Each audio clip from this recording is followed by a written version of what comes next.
Hello everyone, this is Daily Denspiration. Once again po, ay ito na naman po ako para po magbahagi ng salita ng Panginoon.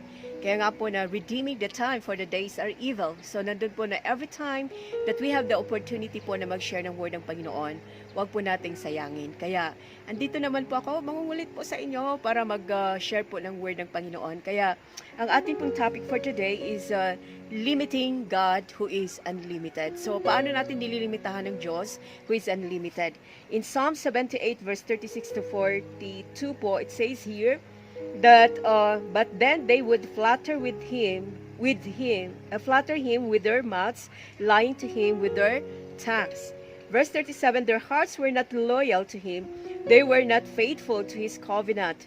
And verse 38, yet he was merciful, he forgave their iniquities and did not destroy them. Time after time, he restrained his anger and did not stir up his full wrath. Verse 39, he remembered that they were but flesh, a passing breeze that does not return. Verse 40, how often they rebelled against him in the desert and grieved him in the wasteland. Again and again they put God to the test. Verse 41, they vexed the Holy One of Israel. 42, they did not remember his power the day he redeemed them from the oppressor. So this morning, ay gusto ko pong mag-share about the limiting God who is unlimited. Sabi nga po ni Paul Rees, isa kanyang article that God in shackles, God in chain. So, it is we who put shackles upon God. So, dilagyan natin ng kadina ang Diyos na hindi po siya makagalaw sa buhay po natin. So, we cannot keep Him from managing the stars above, yung mga planets po. But we can prevent Him by managing our soul within us. So yun po nililimit natin ng Diyos sa ating pong soul. One description po of what modern man has done with God who created him. And a God who wants to work His will sa atin. We limit the unlimited God. The word limited po, it says there that the text means to set boundaries upon. So we are setting boundaries upon the Lord. It is putting God in a little box na kung saan po na hindi siya pwedeng mag-interfere the way we live our lives. So wag kang ops, hanggang dito ka lang Lord hindi ka pwedeng makialam sa akin. So ganyan po ang ginawa po natin. Nililimitahan natin ng Diyos. And it is drawing boundaries. It is drawing boundary line beyond which He must not pass up. Binabakuran natin lang Diyos, hanggang dyan ka lang Lord, hindi ka pwedeng pumasok sa life ko. So mayroon po tayong bakod sa Panginoon. Kaya nililimitahan natin ang isang unlimited God sa buhay po natin. So we do indeed have a great God. Nothing is impossible with Him. Ang kanyang mighty power is able to accomplish things.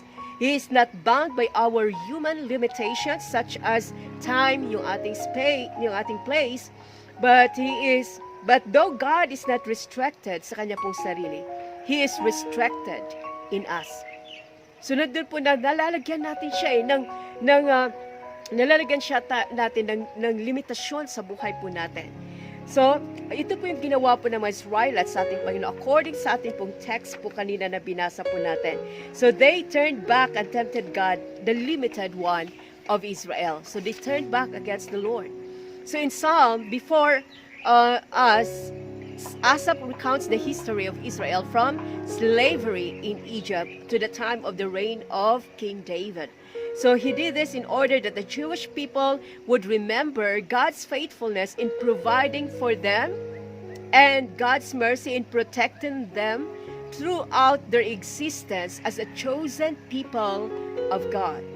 But also in Psalms, we discover the various ways Israel limited God from carrying out ang planong Diyos and purpose ng Diyos sa buhay ng mga Israelita. Though there are many ways Israelites limited God as found in the length of 78 ng chapter ng Psalms, permit me to lift up. Nandun po na gusto ko na ipakita po sa inyo ang tatlong bagay to consider, to begin, that we can limit the unlimited God. So by our obedience. That is the first one, by our obedience. So makita po natin sa verse 10 ng book of Psalm 78. ang Israel's nation violated God's covenant which He commanded them to keep. Ibig sa kanila pong ikikip yung covenant ng Panginoon. So, ang violate nila. So, they lied against the Lord, they stole, and nandun po na who called them, the God who called them out of Egypt. They refused to keep the commandments of God and instructions of God na binigay ng Diyos kay Moses. So, it was a national disobedience ang naganap po at the time. But turning from Israel for a moment, think of the areas of life that we as Christians through disobedience limit God who redeemed us. Paano natin nalilimitahan ng Diyos, kapatid? Una, there is the area of our worship. Because of our disobedience, we limit God in the area of our worship. Many of us, kinonfine natin ang Panginoon. Many of us confine our worship of God to just 1 week. That is not enough, kapatid. You can do your worship to God every day sa life mo. So we draw boundary line beyond which God must not pass. So naglagay ka ng boundary, hanggang dito ka lang, hindi ka pwedeng pumasok, Lord, ha? Huwag mo akong pakialam, Panginoon. So ganun po tayo, we limit God, we put boundary line beyond which God must not pass. Mayroong red line. Diyan ka lang, hindi ka pwedeng gumalaw sa buhay ko. And ang Sunday belongs to God. But the other days of the week belongs to us. But we can still worship the Lord every day sa life po natin. And there is the area also for our witnessing, na nag-disobey po tayo because we never witness before the Lord. Kaya sabi nga po ng Panginoon sa Acts chapter 1 verse 8 na binigyan niya tayo ng power to be a witness. So yet many Christians have lost ang kanilang pong witnessing voice. Nawawala na sa atin eh. Yung pong pag-witness natin sa Panginoon, they have become silent instead of speaking about Christ. We become silent. So we can talk everything under the sun. But when it comes to our sharing of our faith, we become frozen. Our mouth was become frozen in sharing our faith. So naging silent tayo, kapatid. So I asked you, does God wants to be left out of this part ng life natin? Na hindi natin po siya pag-uusapan, hindi natin pag-uusapan yung faith natin sa mga tao, then ang pag-usapan natin lahat ng bagay, di po ba ayaw ng Diyos nun? Kaya nga po, we disobey God in the area of our witnessing. Another thing is, we disobey God in the area of our walk kay Lord. We do not also hinder God in this area as well. Do we not also hinder God in this area ng life po natin? So this indeed was clearly the major sin ng Israel and set forth in the Psalm before us in verse 10. So sabi nga po, just makita po natin na sila po ay nag-fail of this wayward nation in their walk before Jehovah God. So sila po ay hindi nakakitaan ng kanilang walk bilang Kristiyano. Stubbornly, they rebelled against God and refused to surrender their lives kay Lord. In verse 11, they forgot about the miracles that God has performed sa life po nila. Nalimutan nila yung kanilang pong, yung faithfulness ng Diyos sa kanilang buhay. Nalimutan po nila. Verse 18, they sinfully murmured and selfishly complained against God. So napakatindi po ng mga taong to na naroon po na talagang makikita mo na parang hindi po sila chosen nation o chosen people ng Panginoon. So, that is the part ng atin pong we limit God by our disobedience sa mga bagay po na yon. So, as we go to the middle of Psalm, we read verse 40, how they forgot His power. Nalimutan nila ang power ng Diyos, ang love ng Diyos, and how He had rescued them from their enemies. Nakalimutan nila how God rescued them from the enemies. Sa verse 58, they made Him angry by erecting idols and altars to the other gods. So nagalit ang Panginoon. So they forgot the power of God and the love of God sa life po nila. They forgot how God rescued them from the enemy. So there, you have a pattern of failure among the covenant of people of God. They were disobedient nation, but who put a fence around God. So naglagay sila ng bakod around the Lord, thus limiting His plan and purpose So nalimit nila ang plan and purpose ng Diyos sa buhay po nila by putting offense kay Lord. Kaya hindi na makakapasok ang Panginoon. So now we do when our lives have been one of disobedience. If we don't want to hinder or limit God, we must willingly, honestly, prayerfully ask God to give us the victory. Amen. So, then the next one is we can limit the unlimited God by our disbelief. So, verse 21 to 22. So, nothing is more dishonoring to God or more dangerous for us than having a spirit of unbelief which puts offense around God, thus limiting His power. So, nilagyan natin ng bakod ang Panginoon na nililimitahan natin ang power ng Diyos to move in our lives. Kaya we are putting a fence around God na, Lord, hindi ka pwedeng gumalaw sa akin. We are limiting the power of God sa buhay po natin. So, maraming beses that God is unable to bless His people because of this negative or critical spirit of unbelief. If you have this unbelief, kapatid, you are limiting the God who is unlimited. Hindi siya makagalaw sa iyo kasi you are putting a fence around the God who is unlimited. So, how often the mighty works of God ay na-withheld po sa atin because of an attitude of doubt sa buhay natin. Gusto ng Diyos ipakita ang kanyang power, but we are limiting God by our doubtful attitude, our distrust sa Panginoon. Such spirit of unbelief, ito po yung nag-choke sa atin, the presence and the power of God, na hindi makagalaw kasi nandun po na atin pong nilagyan po, na-choke na ang Panginoon, ang kanyang power sa buhay natin na hindi siya makagalaw because we are putting limitation or we are putting a fence around the powerful God. So ikaw mismo ang problema, kapatid, hindi ang Diyos. God is able to display His power, but you are the one who is limiting the unlimited God. So here in Psalm, sabi nga po dito, na makita po natin dito, that these people today who believe that God can't be trusted and can't be taken out of His word.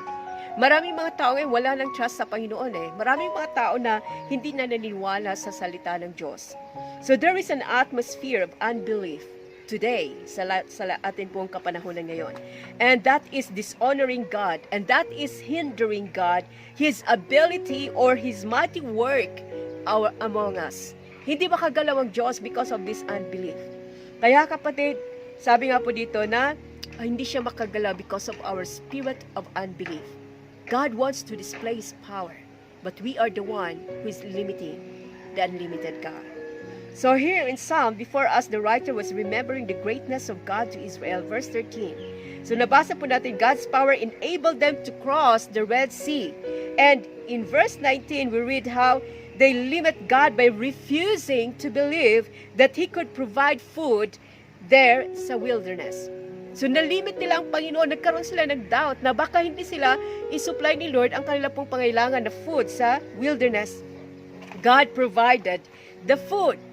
Provide pa rin ang Diyos, but again, they put a fence around God as they doubted His ability to provide water for them. Ang daming reklamo po ng Israelites dito.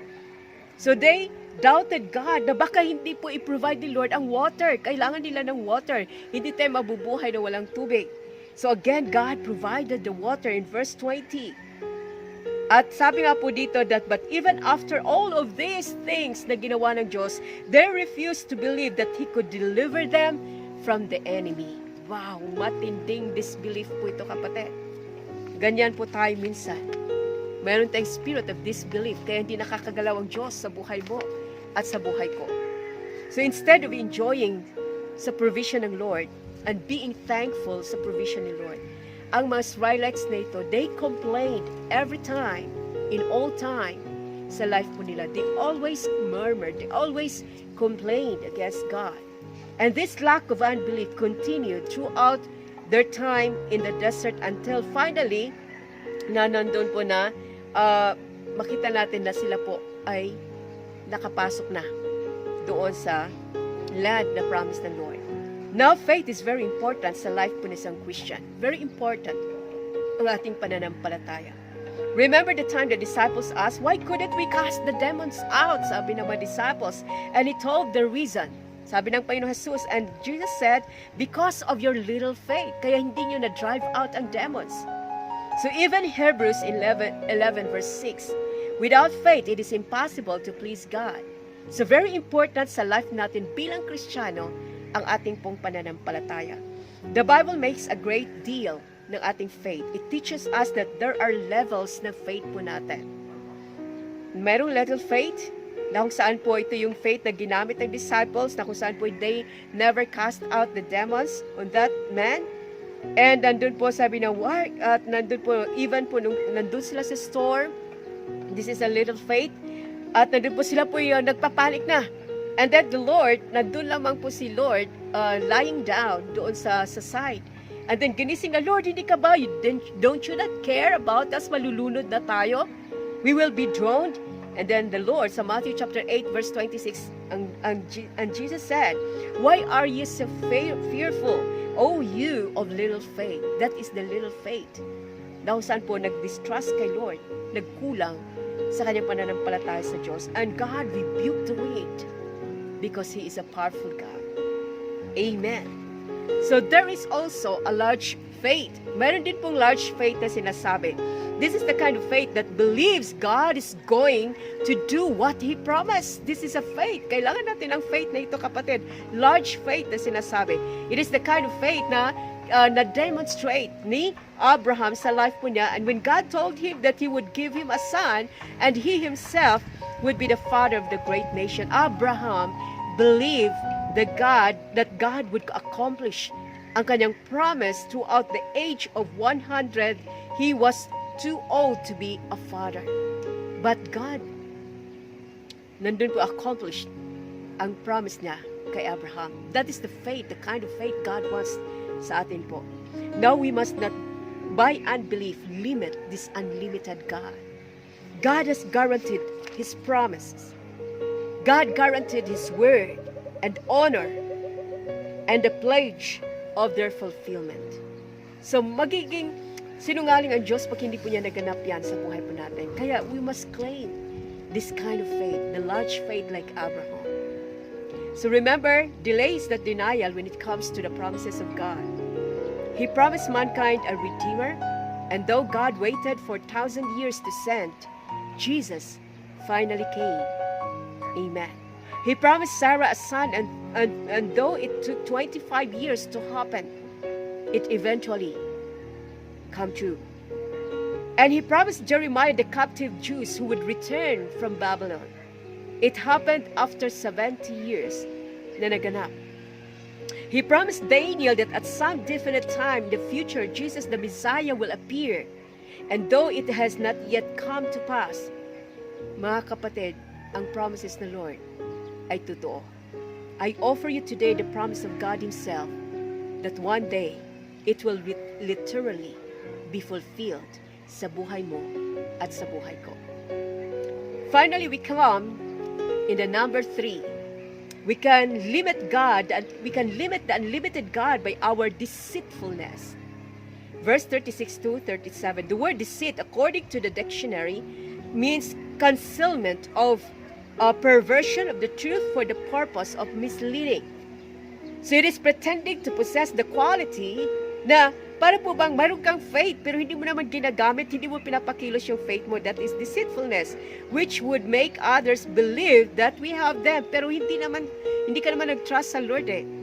So it sets forth the idea of being insincere or hypocritical, katulad po ng kasalanan po ng Israel. Ang commitment to God was as thin as, katulad po ng cellophane, as weak as thread. Over and over again, Israelites declared that they would obediently follow after God, but it was only a promise of words and not a pledge of heart. We can promise ng word natin, but in the pledging our heart to the Lord, that Lord, I will follow you, minsan hindi nangyayari. And that is deceitfulness, mga kapatid. Ang hearts po ng mga Israelites were far away sa ating pong Panginoon. Their repentance was empty and not real. Hindi totoo ang repentance na ginawa po ng Israelites. And nothing can exhaust the patience of the Almighty God more than our lame and empty promises. Ayaw ng Diyos niyan. Galit siya dyan. Na kung saan po punong-puno ng deceitfulness. So it is possible then to put up obstacles in the path of the Almighty God. Posible na maglalagay tayo po ng obstacles sa path ng ating Almighty God. We can interfere with the progress of Him in completing His plan and purpose for our lives. This happens when we give God only by lip service without committing ourselves sa Kanya. You see, my friends, ang pananalita is cheap and God is not interested in our insincere professions of devotion sa Kanya. Pwede po tayong mamumulaklak yung ating labi sa ating mga pangako. Pero ayaw ng Diyos po niya. Ayaw po niya isa po, yung po bang insincere na professions of devotion sa Kanya. Ito po yung naglalagay. It puts a fence around all He wants to do sa buhay po natin. And a limit upon what He wants to accomplish sa buhay po natin. You are limiting God. At nandun po ito yung nagsusurpress. Ito po yung nagsmoothers. Ito po yung sa mga plano ng Diyos for each one of us. We are suppressing the plan of God sa buhay natin. Now, this is where a lot of Christians are blinded by pride. It is a self-pride that keeps from them admitting that their relationship to Christ is nothing more than a fair, wither, or sentimental sort of thing lamang. So we can sing sa ating lips every Sunday. But, nandun po, live the other 6 days of the week without ever sharing the gospel of God around sa people na hindi pa nakakilala sa Panginoon. So when this happens, whether we realize it or not, we are guilty of the same sin that Israel was guilty of years ago when the psalmist said of them to dito po sa verse 36 to 37 ng Psalm 78. So God is outraged at our empty promises. God is outraged with our cold-heartedness, and the way some of us serve Him through our shoddy love and our lame devotion. God is outraged sa mga bagay na yan. That's deceitfulness. We find God's indictment against rebellious Israel and many of us. It is we who put brakes upon God through our disobedience, through our disbelief, to our deceitfulness. We prevent Him from working out His wonderful plan sa buhay po natin. Today, God is speaking each one of us to stop limiting Him and start surrendering to the throne within us, the Lordship of Jesus. We must surrender our lives sa Panginoon. Stop na natin ang tatlong bagay na ito. Disobedience, disbelief, and deceitfulness. Kapatid, tanggalin na yan para po atin pong mapurihan ang Panginoon. Para po fully maranasan natin ang power ng Diyos sa buhay po natin. Kaya nawa po ang message po na ito, limiting God who is unlimited. Huwag natin siyang limitahan. Huwag kang maglagay ng fence sa power ng Lord. Huwag mo siyang lagyan ng kadena para hindi siya makagalaw. Put it off, kapatid. Tanggalin mo yung mga bakod na yan para lubusang makakilos ang Diyos sa buhay mo. Marami pong salamat muli sa inyo pong pandinig at sa inyo pong oras sa pakikinig ng salita ni Lord. At nawa po ay God will bless you and God will bless you in the areas ng bawat areas ng life po natin. So don't limit the unlimited God. Ito po muli si Daily Inspiration na nag-inspire po muli sa inyo. Marami pong salamat at magandang araw po sa inyong lahat. And happy Sunday to everyone. Bye-bye!